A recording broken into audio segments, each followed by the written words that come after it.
Bismillahirrahmanirrahim. Assalamualaikum warahmatullahi wabarakatuh. Apa kabar ya teman-teman sekalian? Alhamdulillahirrahmanirrahim, bertemu lagi bersama saya dan juga partner saya Sabirin Arga. ya, saya Wahid Ihwan. Kita bertemu lagi dalam acara apa? Obrolan inspirasi. Wah, udah mulai lupa Ustaz. Lupa ya. Ini perdana soalnya kita nih. Orasi. Obrolan inspirasi. Nah, kita akan menggali inspirasi hari ini teman-teman sekalian tentang satu hal yang menarik nih ya. Satu hal yang menarik dan yang sekarang penting banget. Menjadi kegelisahan banyak orang tua, Guru termasuk ya. Guru dan seterusnya. Ya. Dan hari ini kita sudah ditemani oleh narasumber kita yang insya Allah sangat mumpuni di bidangnya nih ya. Beliau adalah Ustadz Mulyadi Al-Fadil. Kita sapa dulu beliau. Assalamualaikum warahmatullahi wabarakatuh, Ustadz. Waalaikumsalam warahmatullahi wabarakatuh. Alhamdulillah. Gimana kabarnya, Ustadz? Alhamdulillah, luar biasa Allah. Alhamdulillah. Beliau ini merupakan pimpinan ya, ketua di salah satu kampus. Di DT. Di mana tepatnya? Sekolah Tinggi Agama Islam. Ya, Darut Tauhid. Ya, Alhamdulillah. Dan belum lama ini menyandang gelar doktor, Ustadz ya. Selamat. Barakallah, Ustadz. Alhamdulillah, terima kasih. Jadi iri nih ya. Jadi iri, pengen juga kita dapat gelar doktor ya. Iya. Insya Allah nyusul lah ya. Bukannya sering udah jadi dokter? Mondok di kantor. Oh iya, betul. Beda lagi, Ustadz. Nah, bersama Ustadz Mulyadi, teman-teman sekalian, kita akan bahas satu topik yang menarik nih ya. Tentang pendidikan tentunya ya. Karena beliau sebagai, ya bisa dibilangnya rektor lah ya, ketua di kampus dan juga dosen, Ustadz ya. Aktif sebagai dosen juga. Ya tentang pendidikan, teman-teman sekalian. Tentang... Tapi lebih khusus lagi pembahasan. Khususnya? Yaitu tentang pendidikan karakter ya. Iya, karena ya mungkin penting atau tidak pendidikan karakter ya nanti kita akan tahu jawabannya setelah ngobrol sama beliau. Nah, untuk masuk ke topik tersebut mungkin kita bisa awali, Ustadz, terkait dengan kualitas pendidikan, Ustadz. Dari zaman dulu sampai zaman sekarang gitu. Perbedaannya apa kira-kira, Ustadz? Baik, terima kasih. Jadi kalau kita bandingkan zaman dulu zaman sekarang tentu sangat banyak perbedaan. Siap. Tapi perbedaan yang paling mencolok, yang pertama tentu dari sisi fasilitas. Fasilitas. Zaman dulu fasilitas sangat sederhana, ya gedungnya, bahkan mungkin orang tua kita dulu seragamnya pun tidak jelas gitu ya. Belajar ke sekolah, mungkin kalau anak-anak sekarang merek sepatu Neckerman, dulu orang tua Nyekerman. Gitu ya. Berangkat ke sekolah tidak pakai sepatu, tidak pakai sandal, tapi semangat belajarnya tinggi. Ya. Kemudian juga bangku juga seadanya, buku tulis juga seadanya. Bahkan dulu alat tulis mereka hanya pakai tinta yang dicelupkan, ditulis, tapi juga banyak hafal, tidak hanya ditulis. Nah, kita sekarang banyak bahkan sekolah sudah paperless, gitu ya, sudah tidak usah pakai kertas, tidak usah buku, semua sudah ditulis, sudah di laptop, sudah di tab, sudah serba canggih. Tapi yang kedua nih perbedaannya selain fasilitas, ya, yang terjadi yang kedua ini tapinya adalah walaupun sederhana, walaupun terbatas fasilitas, tapi semangat belajarnya tinggi. Itu satu ya. Dulu harus menempuh ribuan kilo jalan yang ditempuh, begitu, bukan lagu ibu ini, ribuan kilo untuk bisa sekolah mereka tempuh semangat. Sekarang anak-anak sekarang mau sekolah, motor dipinjem, motor dipakai, nggak sekolah. Gitu ya. Aduh, keluyuran. Iya gitu, itu satu ya, yang sisi fasilitas. Nah yang kedua adalah hasil. Dari hasilnya ternyata dengan berat seperti itu merubah kepada karakternya lebih cepat. Jadi orang tua kita dulu tidak belajar berat-berat, tidak belajar muluk-muluk, tapi perilakunya, akhlaknya, mencontohkan akhlak yang baik, cerminnya sampai kepada kita hari ini. Jadi kalau kita lihat sebagai anak orang tua kita baik dulu akhlaknya, itu buah dari pendidikan yang terjadi zaman dulu walaupun sederhana. Betul, ya orang tua kita jarang yang sudah, hanya sedikit sekali yang sudah menempuh gelar sarjana, terbatas sekali, rata-rata mungkin lulusan SD setingkat paling tinggi SMP, tapi akhlaknya, perilakunya, kemandiriannya itu lebih hebat. Nah, anak-anak sekarang, poin ketiga ya bedanya, itu kurang mandiri. Jadi kurang bisa mandiri dari hasil pembelajaran itu tidak membuat mereka mandiri. Ya, walaupun fasilitasnya dipenuhi, ya ada fasilitas laboratorium lengkap, kemudian lapang olahraga lengkap, alat-alat teknologi yang canggih dilengkapi, tapi ternyata ketika alat itu tidak ada, alat itu bermasalah, udah gak bisa apa-apa. Mereka sangat tidak bisa mandiri. Orang tua kita dulu dengan alat terbatas, mereka justru yang membuat mereka mandiri dan lebih bertahan. Nah, terakhir di masalah akhlak tadi ya, karakter ya. Karakter orang tua dulu dengan pendidikan sederhana, tapi akhlaknya itu ke bawah sampai mereka tua, sampai ngajarin kita secara turun-temurun. Nah, sekarang anak-anak kita sekarang dengan perkembangan teknologi, perkembangan zaman, mereka dininabobo dengan teknologi sehingga sangat tidak mandiri dan akhlaknya pun tidak baik. Dulu nggak ada yang berani ketemu guru lewat di depannya, gitu. Pasti nunduk, pasti kalaupun lewat dengan sangat takut, gitu ya, perasaan takut, perasaan hormat, takzim yang sangat tinggi. Ya sekarang Noel hidungnya juga, gitu ya, ketika lewat biasa aja, gitu ya. Kalau dulu ditegur guru itu sesuatu yang sangat ditakuti, menegangkan gitu. Aduh, ditegur guru, diingatkan kesalahan kita. Nah, sekarang kalaupun ditegur hare-hare, itu biasa aja, anak-anak itu berani tidak merasa bersalah, bahkan berani melawan. Ya. Dulu termasuk orang tuanya yang harus kita berubah juga ya. Orang tua kita dulu kalau anaknya berbuat salah, kemudian guru menegurnya, apalagi sampai guru memukulnya, orang tua berterima kasih bahwa anaknya dididik. Orang tua sekarang ditegur oleh guru, apalagi sampai ditampar, misalkan dicepret begitu, wah bisa lapor ke Komnas HAM, gitu ya, jadi masalah. Nah ini perbedaannya zaman dulu dengan sekarang. Wah, luar biasa. Jadi memang bisa bilang sangat mencolok ya, sangat mencolok banget perbedaannya, Ustaz ya. Mungkin juga karena terbuai dengan segala kemudahan, boleh jadi, Ustaz ya? Ya, betul. Ini teknologi ini kan banyak plus minus ya. Tetapi memang kita juga bisa lari dari teknologi. Hanya bagaimana teknologi ini bisa kita perankan juga dalam pendidikan yang lebih optimal. Nah, kalau tidak bisa dan tidak hati-hati, akan lebih banyak madorotnya dari manfaatnya sebenarnya. Betul banget. Ustaz. Tapi tadi Ustaz, kalau melihat perubahan yang tadi Ustaz sampaikan, itu sesuatu yang lumrah nggak sih Ustaz? Atau ya itu satu kemunduran buat zaman sekarang itu? Karena kalau generasi-generasi kita ini kan suka bilang, itu kan zaman dulu udah kuno, udah apa gitu ya, sekarang tuh zamannya egaliter gitu. Itu gimana sih Ustaz? Ya, teknologi sih kemajuan gitu ya. Betul. Tetapi kalau akhlak kemudian menjadi tidak baik, itu menjadi kemunduran. Rasulullah pernah bersabda, khairu quruni qarni tsumma yaluni tsumma yaluni. Sebaik-baiknya masa adalah masaku, masa Rasulullah dan masa para sahabat. Yaitu disebut dengan masa terbaik gitu ya, radhiyallahu anhum wa radu'an, sampai Allah ridho kepada mereka, mereka pun ridho benar-benar kepada Allah. Nah, tsumma yaluni, kemudian setelah itu, artinya setelah itu berkurang. Setelah itu makin lama makin berkurang tuh. Jadi generasi terbaik yang disebut ukhrijat linnas ta'muruna bil ma'ruf wa tanhauna 'anil munkar di surat Al-Imran 110, itu merujuk kepada masa Rasulullah dan para sahabat. Dan itu akan terus berkurang. Nah, tapi kita tidak boleh kemudian kalah dengan situasi ini. Gitu ya. Udah kalau gitu mah jalani aja ikuti perkembangan. Enggak, justru kita harus mengembalikan bagaimana proses pendidikan yang dilakukan oleh Rasulullah dulu, bagaimana pembelajaran yang dilakukan oleh Rasulullah dan para sahabat, itu juga bisa kita terapkan sekarang. Karena ajaran Islam ini kan berlaku sepanjang zaman, tidak hanya pada masa Rasulullah saja. Betul. Luar biasa. Kalau dulu ini kan tadi saya juga menyampaikan bahwa fasilitas gurunya, kemudian bangunannya itu masih terbatas gitu ya.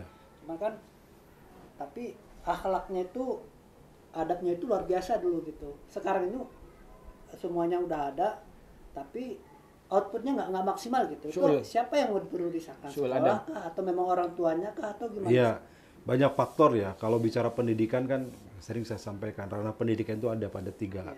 Ini secara umum ya. di rumah, di sekolah, dan di masyarakat. Seorang dididik di rumah dengan baik, sekolahnya di sekolah yang tidak baik, kurang baik lingkungannya, maka tidak jadi sulit jadi baik. Di rumah sekolahnya baik, masyarakatnya tidak mendukung untuk dia jadi baik, itu pun bisa ke bawah tidak baik. Jadi 3 ranah ini harus ya. Kalau di sekolah tentu saja bersumber kepada kekuatan guru. Ya, ada istilah ya, thariqatu ahammu minal madah. Materi itu, metode itu lebih baik dari materi. Jadi materi sehebat apapun, kalau guru nggak bisa menyampaikannya, nggak punya metodenya ya nggak sampai, gitu kan? Tapi kemudian waruhul muallim ahammu minal tariqah. Dan selanjutnya ruh pengajar atau seorang muallim, seorang pengajar yang memiliki ruh mengajar dengan baik, maka itu lebih baik lagi daripada metode. Mungkin metode zaman dulu tidak secanggih sekarang, pakai infocus gitu kan, pakai film dan sebagainya. Enggak gitu ya. Tapi ngajar mereka dengan hati, ruhnya kuat gitu ya, semangatnya tinggi, ingin merubah menjadi lebih baik dan berhasil. Ya, orang-orang sukses hari ini adalah produk zaman dulu gitu ya, yang mereka guru-guru, para pendidik dulu mereka berjuang benar-benar dengan sepenuh hati ingin mendidik ini anaknya menjadi baik, anak didiknya menjadi lebih baik. Masya Allah. Tapi kira-kira nih Ustaz, kalau pendidikan karakter pada masa itu Ustaz ya, yang kalau kita lihat ya bisa dibilang cukup bagus lah ya. Apakah masih relevan kalau kita terapkan di masa sekarang Ustaz? Kita pakai gitu metode dulu gitu. Iya, pendidikan karakter ini kalau kita merujuk kepada ajaran agama Islam itulah pendidikan akhlak ya. Pendidikan akhlak, walaupun sebenarnya kalau kita posisikan tidak sama, akhlak itu jauh lebih tinggi daripada pendidikan karakter. Tetapi sekarang walaupun disamakan karakter, akhlak, etika nyaris sama begitu, kita memahami akhlak itu paling tinggi. Dan akhlak itu juga berlaku sepanjang zaman. Jadi gini, kalau seorang anak itu dididik karakter, dia akan membawanya sepanjang hidupnya. Kalau dia didik karakter dan dia paham serta mengamalkan, dia akan membawa sepanjang hidupnya. Ya, Kang Wahid dulu jurusan apa kuliah? Olahraga Ustaz. Olahraga. Komunikasi. Sekolah dulu pernah belajar fisika ya? Ya, pernah belajar geografi, pernah belajar biologi. Lupa, masih ingat semua pelajarannya? Tidak. Banyak yang lupa ya. Banyak lupa.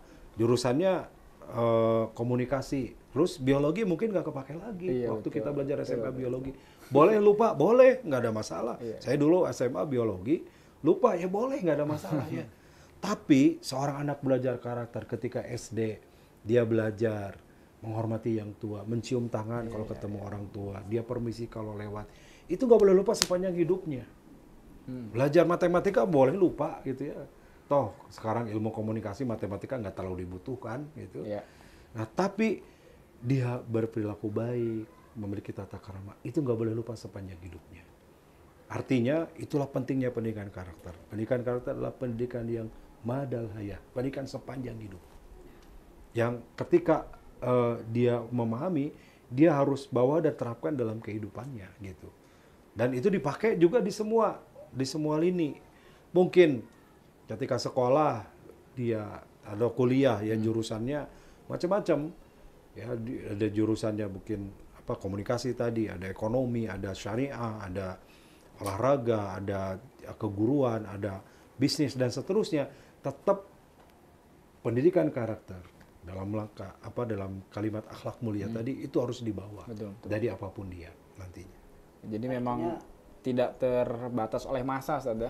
Betul, tidak terbatas oleh masa dan harus digunakan sepanjang masa. Paling yang membedakan adalah metode penyampaiannya, Ustaz ya, yang harus dimodifikasi gitu kan. Iya, betul. Zaman sekarang kan anak-anak gampang bosenan, gampang apaan sih, kolot banget, nah gampang ngomong gitu, Ustaz. Jadi mungkin kita harus lebih menarik lagi dalam penyampaian atau mengajarkan karakter atau akhlak gitu ya. Biasanya. Artinya mungkin karena karakter ini bisa dibilang ilmu aplikatif kalau saya ya. Betul, kalau nggak betul. dibiasakan ya nggak akan. Sederhananya mungkin kalau makan pakai tangan kanan ya sudah, itu kan tentang adab karakter ya. Iya. Kalau nggak dibiasakan ya nggak bakal bisa. Nggak akan bisa. Ya, jadi ada sebuah pembiasaan. Jadi pembentukan karakter itu ada beberapa tahap ya. Satu dari ilmu dulu. Orang tahu itu karena mau itu berubah karena tahu ilmunya. Ya, jadi dasarnya ilmu dulu. Setelah ilmu itu kemudian dipahami. Ya, faham saja nggak cukup karena belum tentu tadi diaplikasikan, dipraktekkan. Setelah paham, kemudian dia punya motivasi. Jadi ilmu itu dari tidak tahu menjadi tahu, kemudian dia berusaha melatih dirinya, membiasakan. Jadi tahu menjadi mau. Jadi motivasi ya. Nah, setelah mau, bagaimana supaya jadi harus terbiasa. Bagaimana supaya terbiasa? Dilatih, dibiasakan tadi, dilatih gitu ya. Nah, karakter itu seperti itu. Makanya pendidikan karakter itu yang paling efektif sebenarnya di usia dini. Jadi pendidikan TK itu sebenarnya pendidikan paling dasar untuk pendidikan karakter. Pendidikan SD sampai tingkat SMP, SMA ke atas sebenarnya sudah terlalu telat kalau baru mengajarkan ya. Betul. Harusnya sudah aplikatif tuh kalau SMA ke atas. Ya betul, karena sudah banyak input yang lain gitu ya. Nah, udah banyak input lain. Anak-anak yang dididik sejak kecilnya dengan ilmu agama, sejak kecil dengan kebaikan, itu usia SMA dia punya filter. Walaupun pergaulannya ngarahin yang nggak baik, dia udah punya benteng. Betul. Tapi kalau dia sejak kecilnya nggak dididik ke arah sana, begitu ketemu pergaulan yang salah, udah dia pasti akan terbawa. Gitu. Satu lagi nih, kalau kita berbicara tentang karakter itu kan salah satu di Yayasan Darut Tauhid ini kan ada Rahmatan lil Alamin ya. Ya. Di mana Rahmatan lil Alamin ini menaungi banyak institusi ataupun lembaga-lembaga pendidikan dari TK, SMP, SMA sampai perguruan tinggi seperti itu. Bagaimana Yayasan Rahmatan lil Alamin ini menerapkan kurikulum pendidikan karakter itu sendiri? Baik. Jadi karena ini naungannya Darut Tauhid ya, dari Yayasan Darut Tauhid Rahmatan lil Alamin, kita menjadikan pendidikan karakter ini menjadi core kita, menjadi bagian yang tidak terpisahkan. Target pendidikan kita adalah bagaimana lulusan ini berkarakter.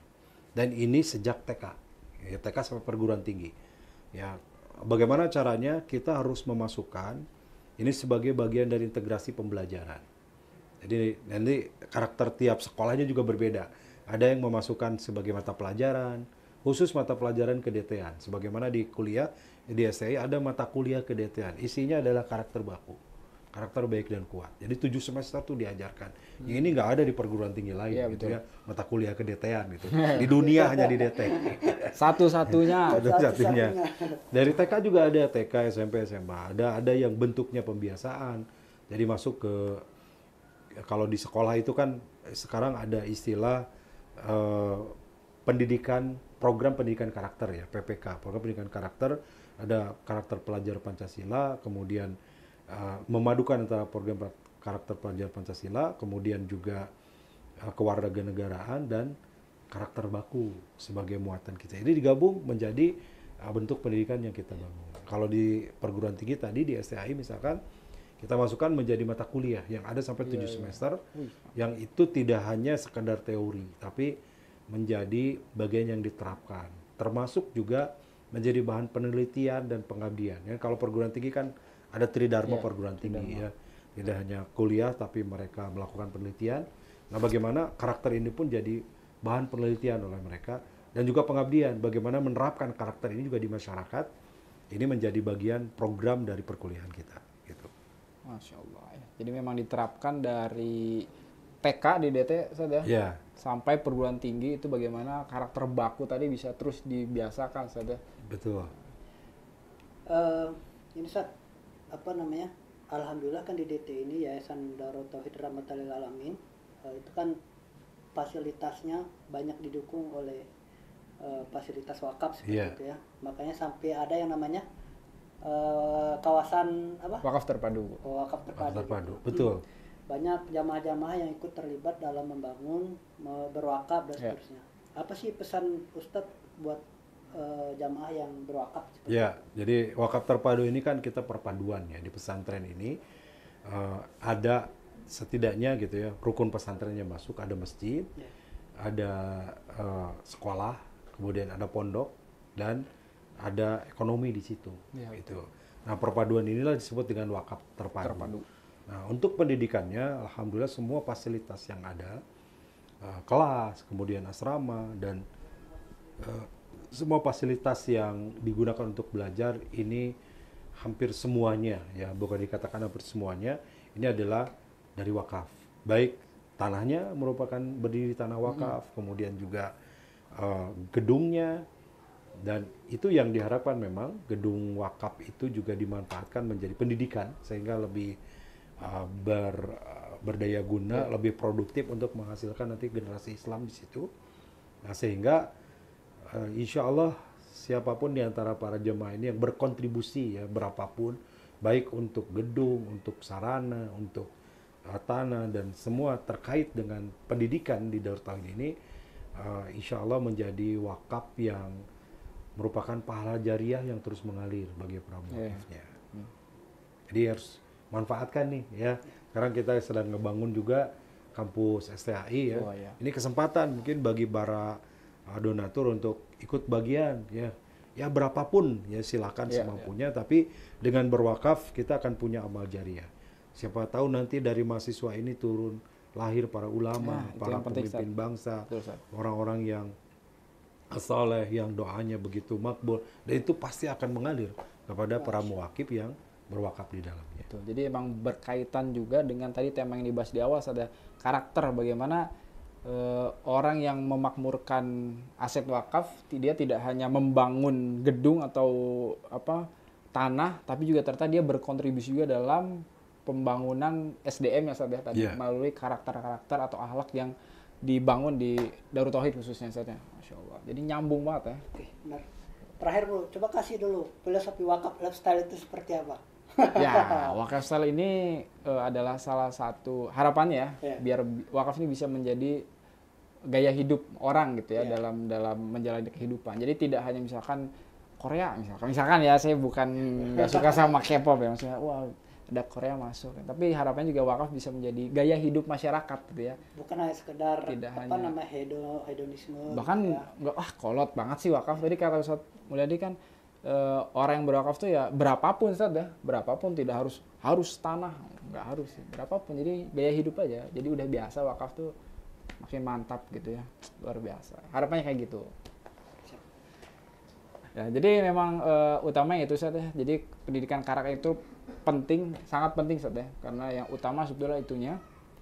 Fasilitas itu hanya penunjang, tapi jangan lupa juga guru, orang tua, dan juga seluruh lapisan masyarakat ya ikut serta dalam mendidik generasi Ustaz ya. Jadi tidak adalah lepaskan aja ke pesantren, tanggung jawab pesantren lah membentuk karakter, tidak. Tapi juga semua lapisan masyarakat harus ikut serta dalam pembentukan karakter agar menciptakan generasi yang terjamin solehnya insya Allah. Terima kasih Ustaz Mulyadi yang sudah sharing sama kita semua. Aduh, luar biasa nih ya, daging lah, isinya daging ya, daging. Alhamdulillah.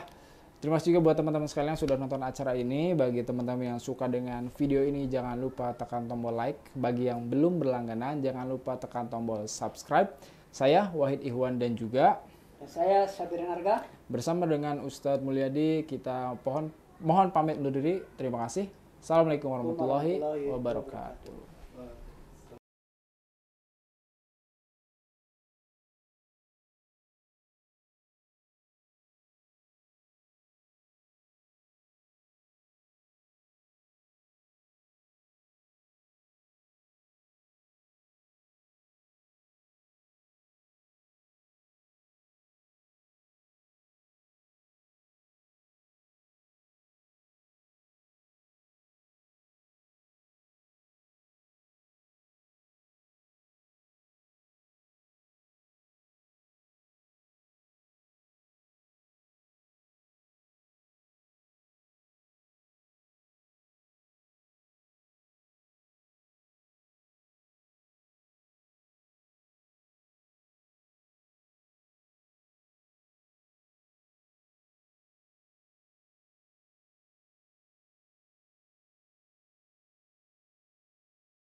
video ini jangan lupa tekan tombol like.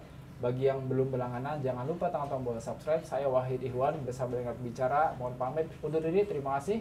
Assalamualaikum warahmatullahi wabarakatuh. Waalaikumsalam warahmatullahi wabarakatuh.